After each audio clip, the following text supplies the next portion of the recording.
Hello Yu-Gi-Oh players, and here's a big Chicago welcome to Playing in Chain Beat. I'm your host, the RJB0, and yes, I am here for Nats. Check out the mat, it's so cool. Of course, what I really want is the Paladynamo mat, but we'll see about that. So, I promised you guys that I would give you a video about actually playing Chain Beat in the game kind of stuff, and that's what I'm doing. It's going to be a pretty quick video because I've got to kind of head off to bed and get ready for tomorrow, do a little bit more hand testing, etc., etc., etc. But here is the video about playing Chain Beat. Now, the reason why I say the video, like it's only one video, is really because there's really only one big rule to playing Chain Beat, because the vast majority of strategy going into playing Chain Beat has everything to do with situation. It has everything to do with what deck you're playing against. You can't give a dominant strategy for playing Chain Beat. You can give a goal, you can give win conditions, but you really can't give out that dominant strategy like you can do with other decks. So the one real main rule with playing Chain Beat is first, of course, really the only way to learn how to play it is just to mess around with it, to gain a lot of experience with it, because it's all about judgment calls, and that's where the big rule comes in, which is conserve your resources. Your best weapons are your 1-for-1s, because you can use them, you've got a ton of spot removal, and that means that you only use it when you really need to. That's what spot removal is for. It's for getting rid of really problematic cards, and you've got so much of that because that's what this deck really needs. Use that spot removal to get rid of their critical cards, not just throwing them out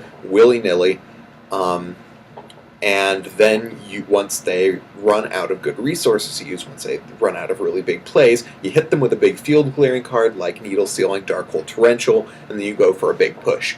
So really, like, if you're playing against dragons, save that compulsory, like, save that escape device until they summon their Dragasack or whatever. You do not want to just throw out your bottomlesses and your D-prisons and stuff, because you'll run out and then you'll be sitting dead in the water.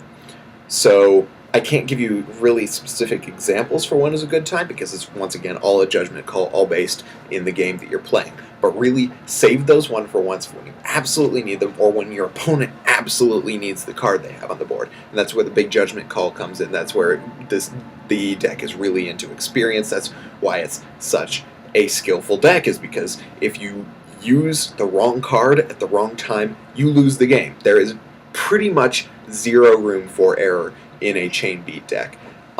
It's very, very picky, it's very finicky, and things go wrong if you use things at the wrong time. That's just the way it works. There are other decks that can recover from a bad play. Chain Beat is not one of those. So that's the one big rule, is conserve your resources, use your 1-for-1s only when you're either you absolutely need to, or your opponent absolutely needs the card that they put on the board, and then you hit them with the field clearing once they've run out of good plays to make. And then you can go for your big push. You've pretty much won the game at that point. So that is my Playing Chain Beat video for this weekend. I hope you guys like it. If you did, hit that like button. If you didn't, let me know why, and then hit the comment section below. And if there's anything you want to talk about, or want me to talk about, you can also hit the Facebook page, which will be in the link below. And that's it for today. This is the RJB0. Thank you for watching Yu-Gi-Oh! And Business Casual, and I got a jet. See you guys.